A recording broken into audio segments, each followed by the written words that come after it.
is coming through just fine? Good. Before I begin, I would like to say a couple of words of deep appreciation for the sponsors and the people who have put this program together.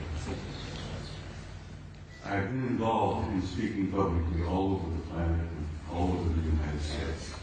I've been at conferences here, I've been at conferences there, and I know how terribly difficult it can be to put a program like this together. And I have to say, I have tremendous respect and admiration for the people who've done this. Most of all, I respect their courage for dealing with a subject like this, where most of the elite leadership and the power groups of the world want this subject to go away. And these courageous young men who have put this together are brave, and they deserve my respect and your admiration. And I want to say I thank you because I know what you've done.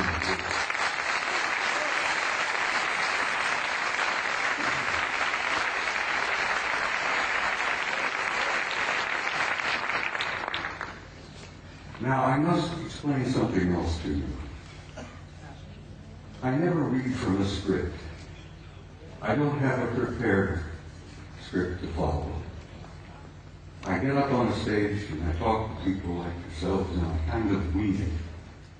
I have so much material and I have such a problem of keeping it under the allotted time that I've been given. I have come today prepared to speak to you for 3 hours. I only allow 1 hour to get in there. So something's going to have to give. But bear with me, I'll do the damnedest job I can.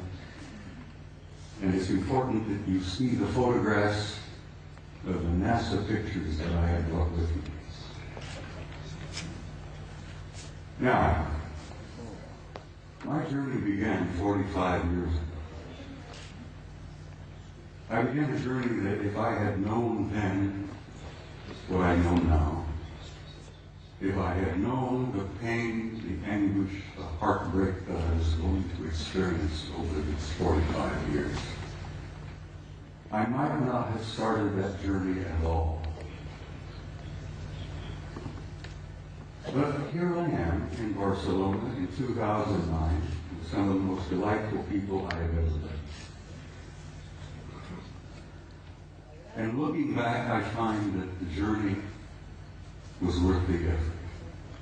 It was worth the pain, it was worth the heartbreak. And I'm delighted to be here.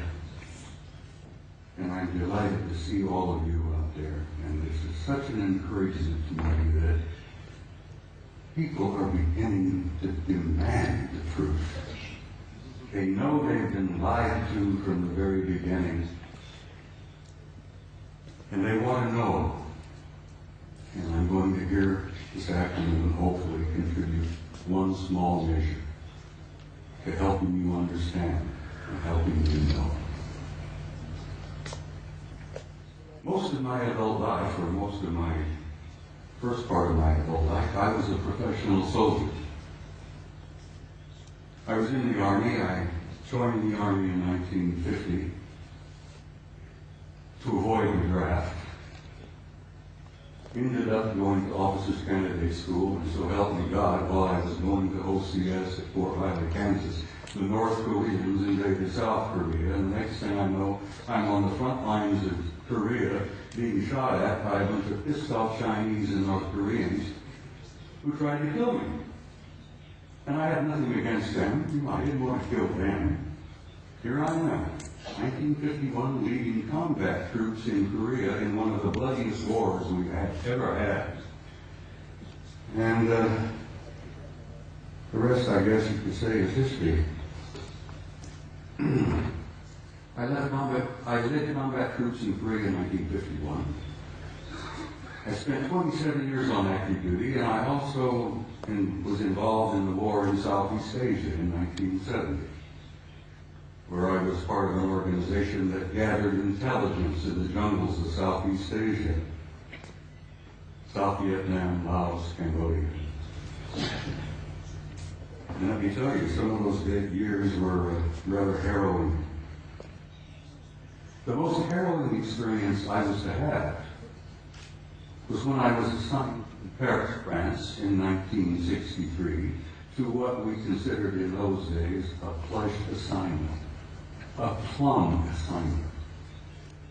I was able to go to Paris, France, take my family with me, and my children went to high school in Paris. And as I said, it was a plum assignment. I had no idea what I was to find when I got there. When I arrived in the summer of 1963, I arrived with a top secret clearance. When I arrived at Supreme Headquarters Allied Powers in Europe, which was located at that time at a small town known as Roquencourt, right outside of Paris, my security clearance was upgraded to cosmic top secret, which was then and still is today the highest level of security classification that NATO has. I had to have a cosmic top secret clearance to work in SHOC, Supreme Headquarters Operations Center, the War Room.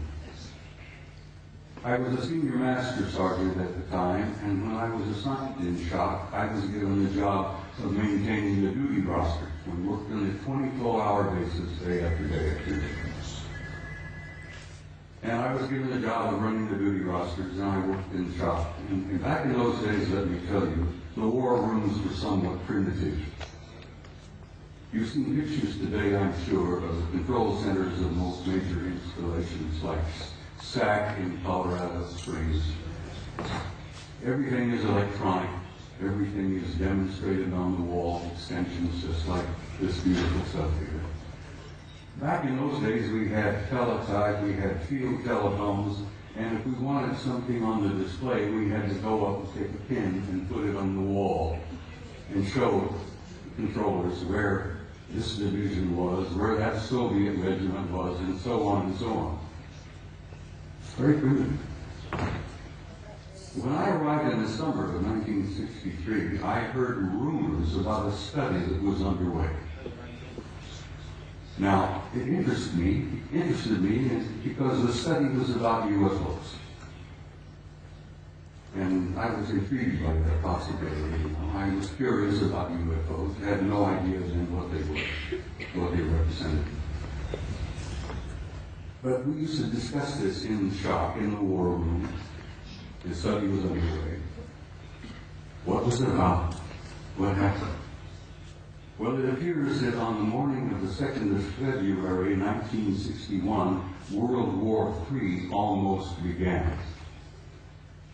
And it was involved in the flyover of large numbers of circular metallic craft, flying in formations, very obviously under intelligent control,